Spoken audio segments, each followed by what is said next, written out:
Menyembah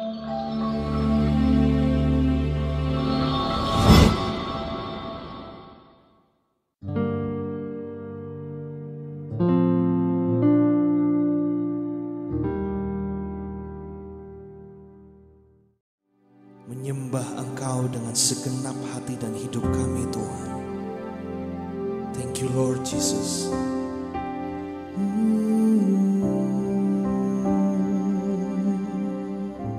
Buka mata hatiku, buka mata hatiku, buka mata hatiku, biar ku memandangmu, biar ku memandangmu. Buka mata hatiku, buka mata hatiku, buka mata hatiku, biar ku memandangmu, biar ku memandangmu, biar ku memandangmu. Kau layak, kau layak ditinggikan,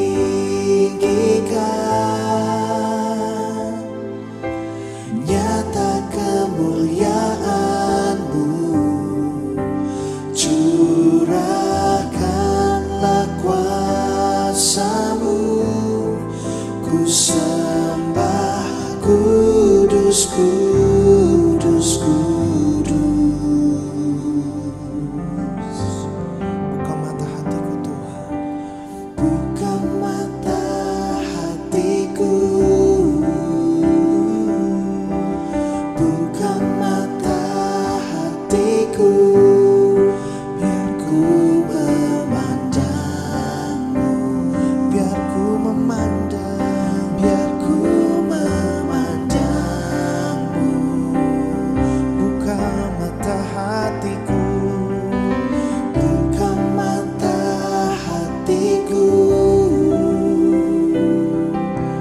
buka mata hatiku, biar ku memandangmu, Tuhan, biar ku memandangmu.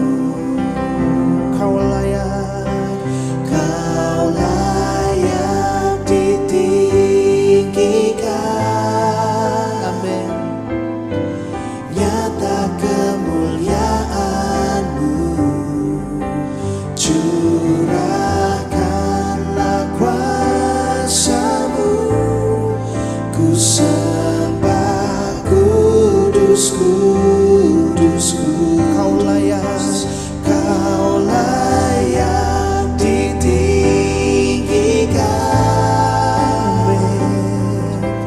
Nyata kemuliaan-Mu, curahkanlah kuasa-Mu, ku sembah kudus, kudus, kudus. Katakan kudus, kudus, kudus, kudus, kudus. Engkau kudus, kudus, kudus. Oh, kudus, kudus, kudus, biar ku memandangmu. Kudus, kudus, kudus, kudus. Amin, Tuhan. Kudus, kudus, kudus. Kudus, kudus, kudus, biar ku memandangmu. Sekali lagi katakan, kudus Tuhan, Kau kudus. Kudus, kudus, kudus. Kudus, kudus, kudus. Oh, kudus, kudus, kudus,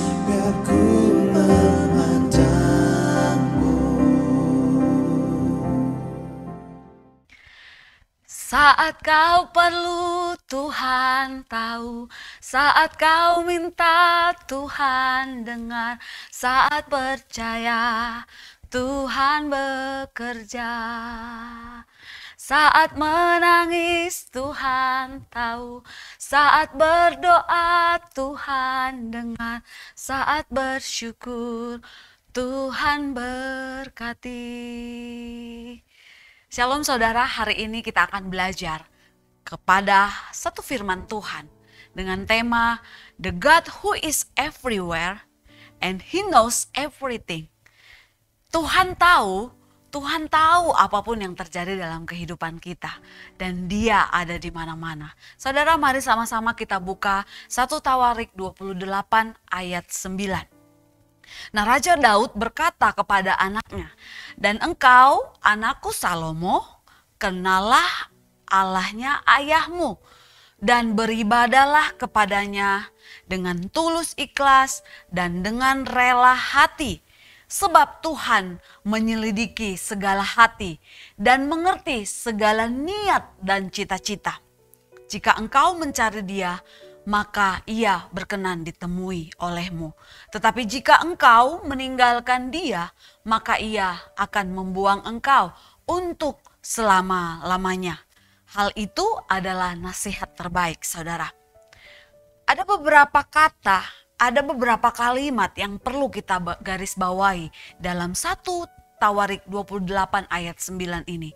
Yang pertama, Daud berkata kepada Salomo, "Kenalilah Allah ayahmu." Itu yang pertama. Lalu yang kedua, beribadalah kepadanya dengan tulus ikhlas dan dengan rela hati. Setelah mengenal Allah, lalu beribadalah kepadanya, bukan sekedar beribadah, tetapi dengan tulus ikhlas dan dengan rela hati.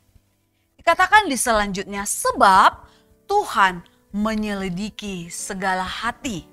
Menyelidiki segala hati. Dan mengerti segala niat dan cita-cita. Ya saudara, kenal Allahnya, beribadah dengan tulus dan rela hati. Karena Tuhan menyelidiki segala hati, mengerti segala niat dan cita-cita. Lalu di poin berikutnya saudara dikatakan, jika engkau mencari Dia, maka Ia berkenan ditemui olehmu. Tetapi jika engkau meninggalkan Dia, maka Ia akan membuang engkau untuk selama-lamanya. Nah, dari ayat yang kita baca ini saudara, ini merupakan suatu nasihat yang terbaik, satu pesan moral yang terbaik yang dikatakan Raja Daud kepada anaknya Salomo. Sama halnya seperti kita yang mendengarkan rekaman ini hari ini. Apakah kita sudah mengenal Allah yang kita sembah? Apakah kita sudah beribadah dengan tulus dan rela hati? Dan kita meyakini di dalam hati kita bahwa Allah yang kita sembah, Allah yang menyelidiki segala hati, Allah yang mengerti segala niat dan cita-cita. Dikatakan cari Dia, Ia berkenan ditemui. Mengenal Tuhan dan ketika kita mengenalnya, kita melayaninya. Jadi ada step-step yang mulai berkembang. Setelah kita mengenal Tuhan, mengenal Allah yang kita sembah, kita mulai dan bersedia melayaninya. Daud melanjutkan masih pada ayat tersebut saudara. Melihat ayat itu kita melihat konsekuensi dari sikap tidak mengenal Tuhan adalah hal yang suram. Daud mengingatkan anaknya Raja Salomo untuk mengenal siapa Allahnya. Untuk beribadah dengan tulus dan rela hati. Nah saudara, dalam pertemuan ini kita akan mempelajari dua hal yang melekat dalam diri Tuhan. Dari perikop yang kita baca, dari ayat firman Tuhan yang kita baca saudara, kita akan mempelajari dua hal. Yang pertama, Tuhan yang kita sembah, Tuhan Maha Hadir. Berapa banyak di antara kita menyadari bahwa Allah yang kita sembah, Allah yang Maha Hadir. Banyak manusia selalu berusaha untuk membatasi kemahahadiran Tuhan. Dalam keterbatasan pikiran kita, kita tak dapat memahami ketidakterbatasan dari hal-hal yang melekat dari dalam diri Tuhan. Dan kecenderungan kita mengecilkan Dia dalam pemikiran kita. Apakah Tuhan ada saat ini? Waktu saya dalam berduka, apakah Tuhan hadir? Waktu saya dalam sukacita, apakah Dia ada? Dalam kesesakan, dalam pergumulan, dalam berbagai hal. Seringkali di antara kita masih mempertanyakan kemahahadiran Tuhan. Orang-orang dalam masyarakat cenderung berpikir bahwa Tuhan ada di suatu tempat yang jauh di angkasa. Kita mungkin berpikir Dia ada di tempat yang jauh, di luar kemampuan kita untuk menggapainya. Tetapi Tuhan tidak dapat dibatasi sesuatu tempat. Tuhan ada di mana-mana dalam semua waktu. Itu artinya saudara, Tuhan yang kita sembah, Tuhan yang maha hadir. Jadi kalau kita seringkali dalam kehidupan kita ini mengkotak-kotakan atau membuat pikiran kita membatasi kehadiran Tuhan. Hari ini saya mau mengajak setiap kita bahwa Allah yang kita sembah, Allah yang maha hadir. Nah, bagaimana respon orang percaya kepada kehadiran Tuhan? Yang pertama, hal itu harusnya menjadi jaminan. Jaminan seperti apa? Apapun situasi buruk, apapun situasi dan perasaan yang kita alami saat ini. Walau kita tahu Dia ada atau tidak ada, Tuhan bersama kita. Ini menjadi jaminan saudara. Yang pertama tadi saya bilang, respon kita sebagai orang Kristen, kita harus tahu bahwa Tuhan maha hadir. Tuhan hadir di setiap musim kehidupan kita. Apapun situasi buruk, apapun situasi sukacita, perasaan yang kita alami saat ini, kita tahu bahwa Tuhan bersama kita. Mungkin kita ragu akan kehadirannya. Kita mungkin merasa Dia ada di tempat yang jauh. Tetapi saya mau katakan bahwa Dia dekat. Mari sama-sama kita baca dalam Ibrani 13 ayat 5b. Dikatakan, karena Allah telah berfirman, aku sekali-kali tidak akan membiarkan engkau. Dan aku sekali-kali tidak akan meninggalkan engkau. Nah saudara, ini menjadi ayat pegangan kita. Bahwa Allah yang kita sembah, Allah yang maha hadir. Kehadirannya tidak dapat dibatasi oleh apapun. Dikatakan aku sekali-kali tidak akan membiarkan engkau. Dan sekali-kali tidak akan meninggalkan engkau.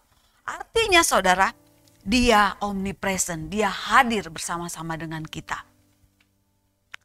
Lalu muncul pertanyaan, apakah seorang Kristen, apakah seorang yang percaya kepada Tuhan dapat terpisah dari Tuhan? Jawabannya tidak. Tidak ada satupun di alam semesta ini yang dapat terpisah dari Allah dan orang percaya tidak dapat dipisahkan dari hubungannya kepada Tuhan. Karena Dia selalu ada. Saudara, dikatakan di dalam 2 Timotius 2 ayat 13, jika kita tidak setia, Dia tetap setia karena Dia tidak dapat menyangkal dirinya. Nah, ini yang harus kita gumuli bersama-sama. Waktu kita tidak setia, Dia tetap setia. Ini yang tidak dapat berubah dalam karakter dirinya Allah. Dia tidak dapat menyangkal kesetiaannya. Dia tidak dapat menyangkal kemahadirannya dalam kehidupan kita setiap hari. Dikatakan bahwa jika iman kita lemah, Dia tetap setia. Persekutuan yang tak terpisahkan adalah hak lahir dari setiap orang percaya. Ya, persekutuan yang tak terpisahkan adalah hak lahir dari setiap orang percaya. Percaya kepada siapa? Percaya kepada Tuhan Yesus. Allah yang kita sembah, Allah yang setia. Tuhan bersama kita sekarang. Seperti nanti Dia pun akan bersama kita dalam kekekalan. Hal itu tepat apa yang dikatakan Alkitab. Ketika mengatakan Roh Allah tinggal bersama kita. Tidak ada jaminan yang lebih besar dari semuanya itu. Roh Allah tinggal bersama kita. Saudara, hadirat Tuhan juga berarti bantuan kepada orang percaya. Hadirat Tuhan, kemahahadiran Tuhan berarti bantuan kepada orang percaya. Waktu Tuhan memanggil Musa contohnya. Musa berkata dalam Keluaran 4 ayat 10. Saya akan bacakan. Lalu kata Musa kepada Tuhan, Tuhan, aku ini tidak pandai bicara, dahulu pun tidak. Dan sejak engkau berfirman kepada hambamu pun tidak. Sebab aku berat mulut dan berat lidah. Lalu Tuhan menjawab di ayat 11 dan 12-nya saudara. Tetapi Tuhan berfirman kepadanya, siapakah yang membuat lidah manusia? Siapakah yang membuat orang bisu atau tuli? Membuat orang melihat atau buta? Bukankah aku? Yakni Tuhan. Oleh sebab itu pergilah, aku akan menyertai lidahmu dan mengajar engkau apa yang harus kau katakan. Berapa banyak kali reaksi kita, respon kita seperti Musa saudara. Waktu Tuhan berfirmankan, waktu Tuhan menyampaikan sesuatu kepada kita di dalam benak kita secara pribadi. Banyak di antara kita yang mungkin seperti Musa, Tuhan, aku tidak pandai bicara. Padahal janji Tuhan, dia setia. Arti setia di sini berarti dia menyertai. Dia akan memampukan, dia akan menolong kita. Karena di ayat 12b katakan, pergilah, aku akan menyertai lidahmu dan mengajar engkau apa yang harus engkau katakan. Jadi saudara, kita mau belajar bahwa ketika kita mendapat mandat dari Tuhan, mendapat pewahyuan, mendapat perintah dari Tuhan, Tuhan yang akan berperkara dalam kehidupan kita. Jika kita yakin kemahahadirannya dan kita meresponi bahwa panggilannya dalam kehidupan kita itu ya dan amin, dan kita kerjakan dengan sungguh-sungguh. Ya saudara, dalam 1 Korintus 10 ayat 13 mengatakan bahwa pencobaan-pencobaan yang kamu alami ialah pencobaan biasa yang tidak melebihi kekuatan manusia.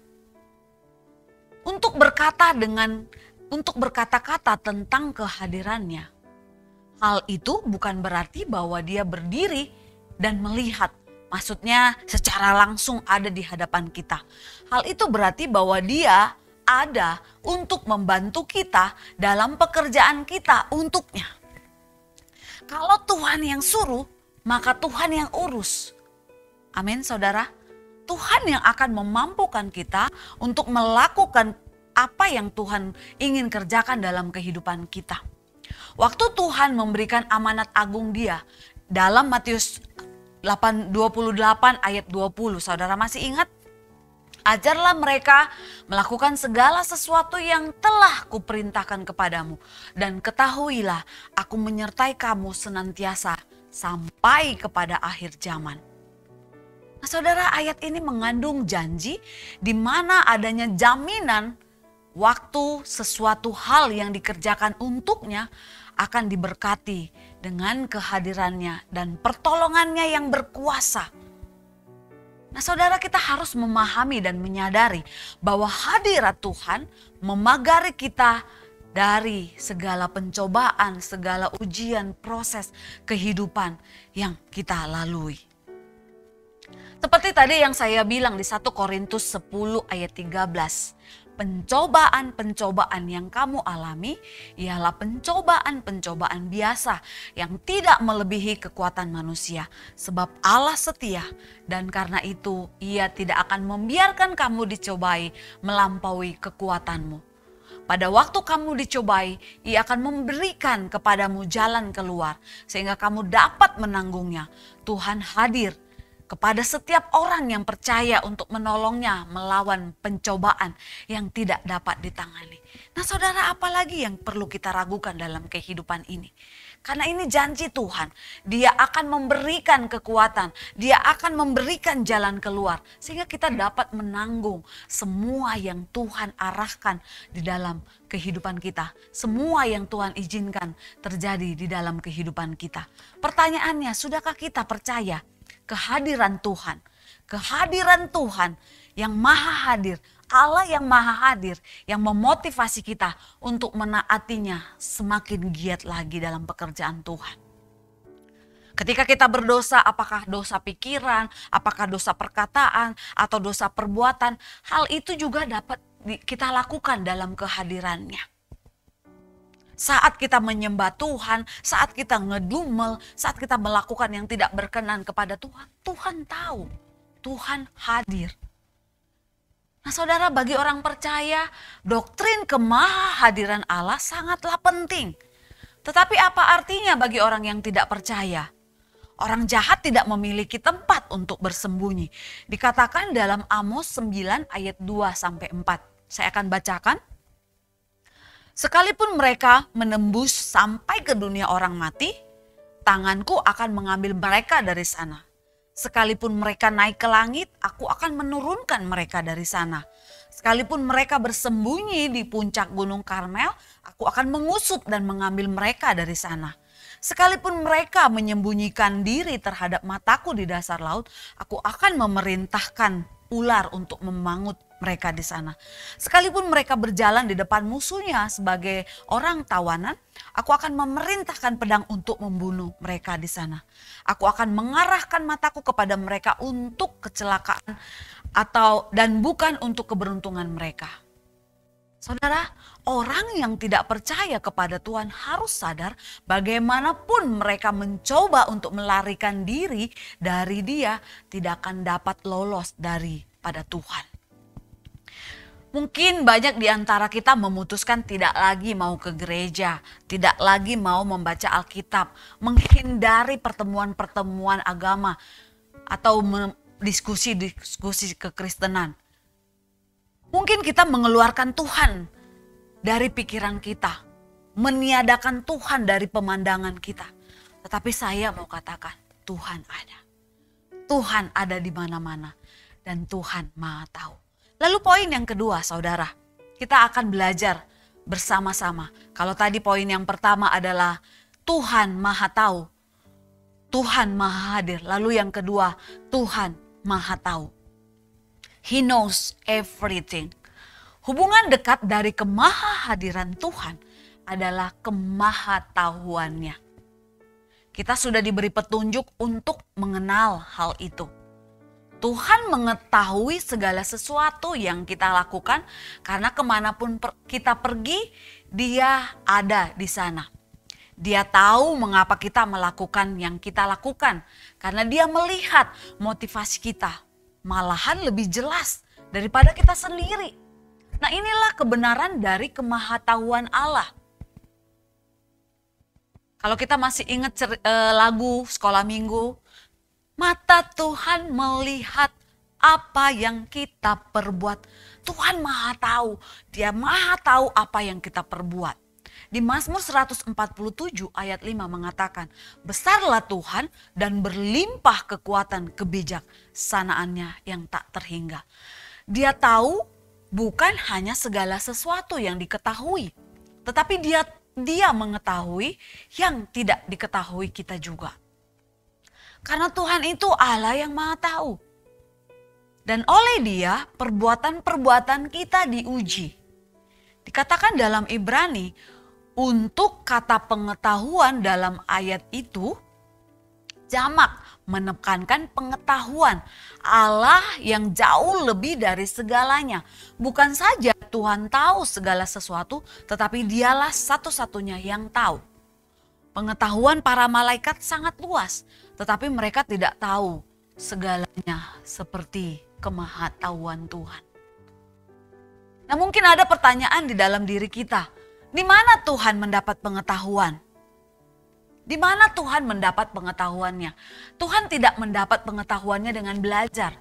Dia tahu segala sesuatunya.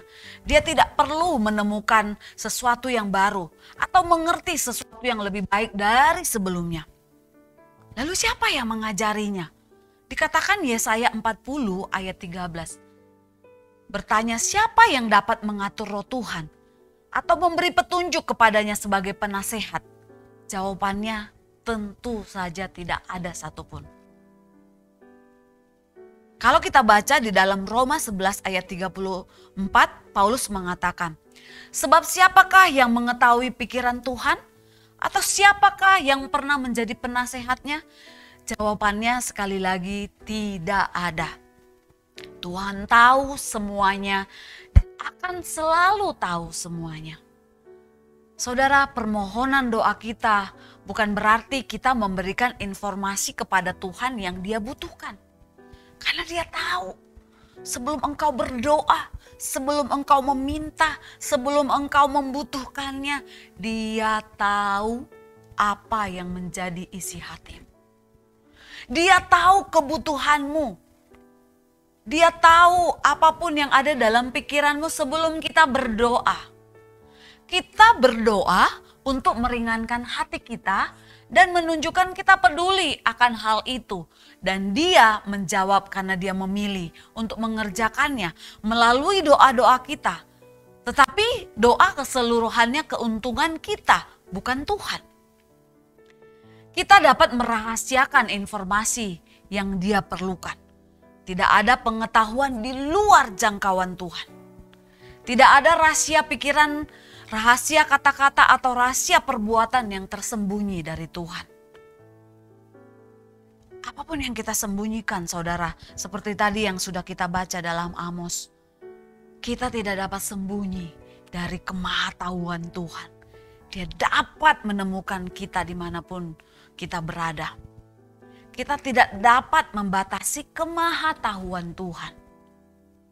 Sebelum kita meminta, sebelum kita berdoa, sebelum kita bergumul, saudara, Dia Allah yang Maha Tahu. Nah, tetapi respon kita, reaksi kita adalah dengan cara berdoa. Mengungkapkan semua isi hati kita. Mengungkapkan kerinduan dan pergumulan kita kepada Tuhan. Namun yang kita tahu, sebelum kita ungkapkan, Dia tahu. Kita juga mungkin tahu, kita malahan tahu bahwa jumlah rambut di kepala kita pun Tuhan tahu. Matius 10 ayat 30. Dan kamu, rambut kepalamu pun terhitung semuanya. Saudara, kalau Tuhan saja tahu hal-hal yang sepele, Tuhan kan gak perlu repot-repot hitungin rambut kita satu-satu. Dia tidak menghitungnya, tapi Dia tahu. Tuhan tidak mencatat dalam buku catatannya, buku Tuhan, jumlah rambut kita lalu membuktikannya kepada kita. Tidak perlu Dia mempelajarinya atau mencari tahunya. Tapi ayat Alkitab katakan Dia tahu jumlah rambut di kepalamu. Mungkin di antara kita juga tidak dapat menyimpan rahasia dari Tuhan. Dia melihat hati dan pikiran kita seperti Dia juga melihat diri kita. Dikatakan di Mazmur 139 ayat 4. Sebab sebelum lidahku mengeluarkan perkataan, sesungguhnya semuanya telah Kau ketahui, ya Tuhan. Dari ayat ini kita bisa mengerti dan memahami bahwa Allah yang kita sembah itu Allah yang Maha Tahu. Dia tahu segala kebutuhan kita. Tuhan mendengar bisikan kita seperti layaknya suara dari speaker, saudara. Dia tahu rahasia pemikiran kita seperti layaknya layar film yang dipasang di angkasa. Pikiran kita tidak dapat memahami hal-hal yang di luar pengetahuan Allah, tetapi Allah tahu. Tuhan berkata dalam Yesaya 66 ayat 18, Aku mengenal segala perbuatan dan rancangan mereka. Dan aku datang untuk mengumpulkan segala bangsa dari semua bahasa. Dan mereka itu akan datang dan melihat kemuliaanku. Nah saudara, dari ayat firman Tuhan yang saya sampaikan, the God who is everywhere and He knows everything. Tuhan ada di mana-mana. Dan Tuhan tahu apa yang terjadi dalam kehidupan kita. Saya rindu setiap kita 1 Tawarik 28 ini dapat kita ajarkan kepada pasangan kita, anak-anak kita, rekan-rekan sekerja kita, orang-orang yang kita temui dimanapun saudara. Kenallah Allah ayahmu dan beribadalah kepadanya dengan tulus, ikhlas, dan rela hati. Sebab Tuhan menyelidiki segala hati dan mengerti segala niat dan cita-cita. Di poin yang pertama ini saudara, kita mengenal Allah, kita beribadah kepadanya dengan tulus dan ikhlas, rela hati. Bahkan kita mengetahui dan menyadari bahwa Tuhan yang kita sembah menyelidiki hati, mengerti segala niat dan cita-cita. Jadi kesimpulannya, hari ini kita memahami bahwa setelah kita mengenal Allah, kita tahu kemahahadirannya, kita mengerti kemahatahuannya. Oleh sebab itu, serahkan segala sesuatunya kepada Tuhan. Andalkan Tuhan, fokus pada firman Tuhan. Apapun yang kau alami saat ini, apapun situasi hatimu, percayalah, Dia Allah yang maha hadir, Dia Allah yang maha tahu. Asal engkau datang beribadah kepadanya dengan tulus, ikhlas, dan dengan rela hati. Dia menyelidiki hati, bahkan mengerti segala niat dan cita-cita kita. Haleluya, Tuhan Yesus memberkati. Kiranya berkat ini menjadi perenungan kita dan semakin menyadarkan kita bahwa Allah yang kita sembah, Allah yang kita kenal, Allah yang maha hadir, Allah yang maha tahu. Shalom, Tuhan Yesus memberkati.